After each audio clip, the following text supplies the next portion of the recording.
নমস্কার। আমাদের আজকের বিষয়বস্তু রামযাত্রা।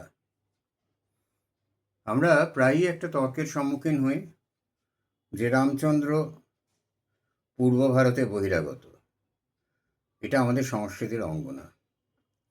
এই কথাটা যারা বলেন তারা কিভাবে বলেন কথাটা আমি বুঝতে পারি না।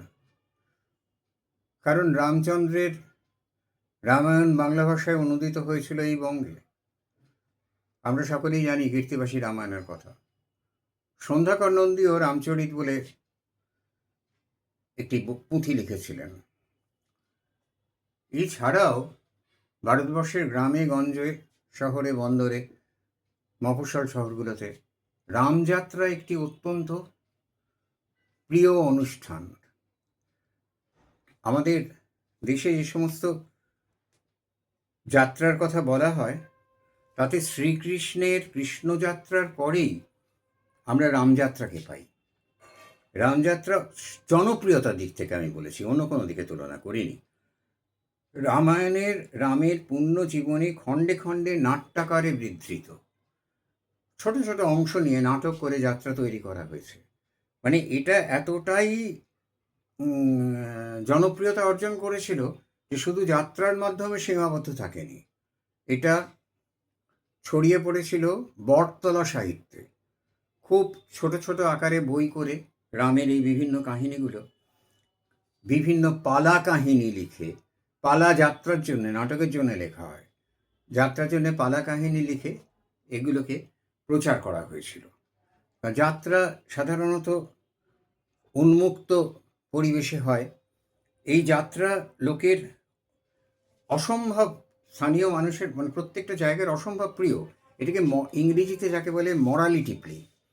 এই যাত্রাগুলোর মধ্যে দিয়ে সেই বিষয়গুলো দেখানো হয়েছে এবং সরল বিষয়বস্তু, সঙ্গীত প্রধান, আবেগের প্রাবল্য আছে এবং ধর্মীয় রস তো সেখানে নিশ্চয়ই থাকবে। ধর্মরস সিক্ত এই নাট্যকাহিনীগুলি গ্রাম্য পরিবেশে একেবারে চতুর্দিক খোলা অবস্থায়, ওপরটা শুধু চাঁদোয়া হ্যাজাক ঝুলছে, সেইখানে এগুলো পরিবেশিত হতো।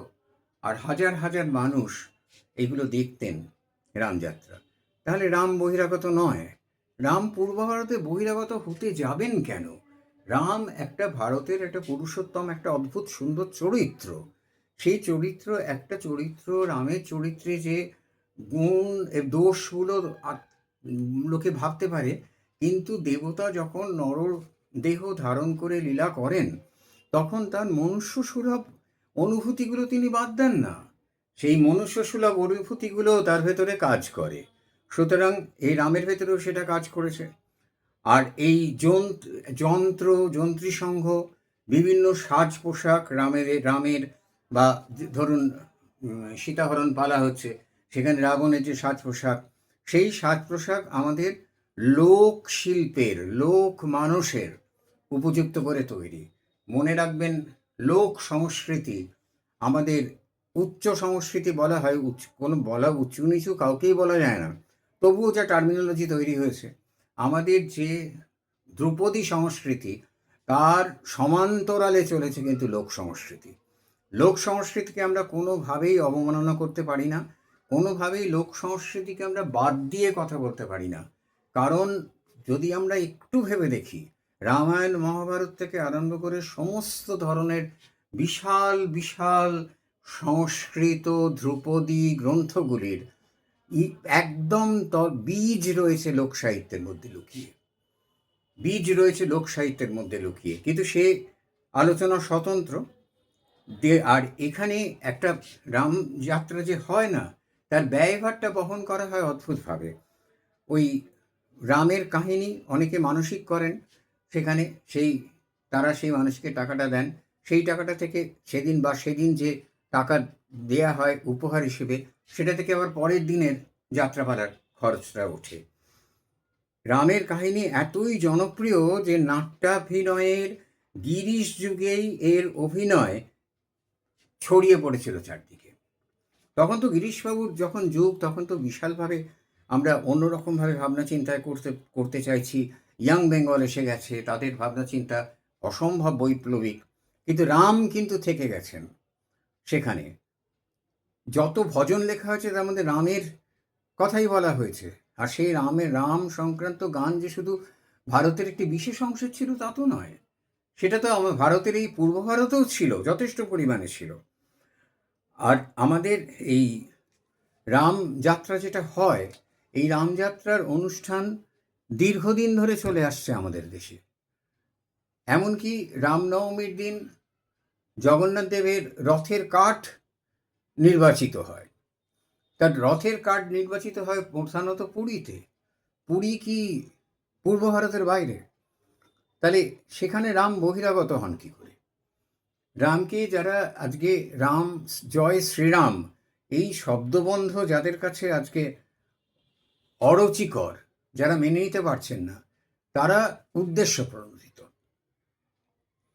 এটা একটা উদ্দেশ্য প্রণোদিত যে আমরা কিছুতেই রামকে মানব না। যেহেতু রাম মন্দির ওই বাবরি মসজিদের ভূমিতে, একটা জিনিস জানবেন, আজ অবধি যত কিছু ইসলামের গ্রাসে গেছে সেখান থেকে কেউ একটা টুকরো ফিরিয়ে নিতে পারেনি। একমাত্র আমাদের সরকার, এই ভারত সরকার, ওই রাম মন্দিরের জমি ফিরিয়ে এনে সেখানে আবার রাম মন্দির স্থাপনা করেছেন। রাম সেখানে জন্মেছিলেন কি জন্মাননি, ইতিহাস কি বলে, আর্কিওলজি কি বলে, এইসব তর্ক দূরে, এসব তর্ক থাক। কিন্তু এসব তর্ক ব্যতি রেখেও আমরা তো বলতে পারি, 100 বার বলতে পারি, আমাদের 1001টা মূর্তি ধ্বংস হয়েছে, 1001টা মন্দির ধ্বংস হয়েছে, আমরা একটা জায়গায় ফিরিয়ে নিয়েছি। আমি কিন্তু কোনো হিস্টোরিক্যাল সাক্ষ্যকে ধ্বংস করার পক্ষপাতী নয়, নিশ্চয়ই যে বিষয়টা খারাপ, কিন্তু সেইটা নিয়ে চিন্তাভাবনাটা যেদিকে ঘুরিয়ে দেওয়ার চেষ্টা হচ্ছে, যে রাম একদম ক্ষতি করে দেবে আমাদের, জয় শ্রীরাম বলো না। কেন বলবো না? রাম তো আমাদের ভারতবর্ষের বনের পাখি, সীতার নাম করে গান গায়। রাম আমাদের সংস্কৃতিতে জড়িয়ে আছেন। সংস্কৃতি আর ধর্ম দুটোর মধ্যে একটা বিভাজন রেখা আছে, যদিও অনেকেই সংস্কৃতি আর ধর্মের এই বিভাজন রেখাটা অনেকেই মানেন না বা বুঝতে অসুবিধা হয় তাদের। এবং একথাও ঠিক যে ধর্ম এবং সংস্কৃতি এই দুটো জিনিস হাত ধরাধরি করে চলে, তাই বলে ধর্ম সমান সমান সংস্কৃতি তা কিন্তু নয়। সংস্কৃতি একটা অন্য বিষয়।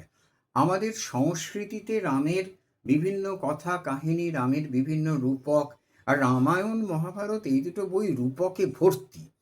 সেই রূপকগুলো ভেঙে সেইগুলোকে যদি আমরা একটু ভাববার চেষ্টা করি, তাহলে রামকে আমাদের বহিরাগত লাগবে না।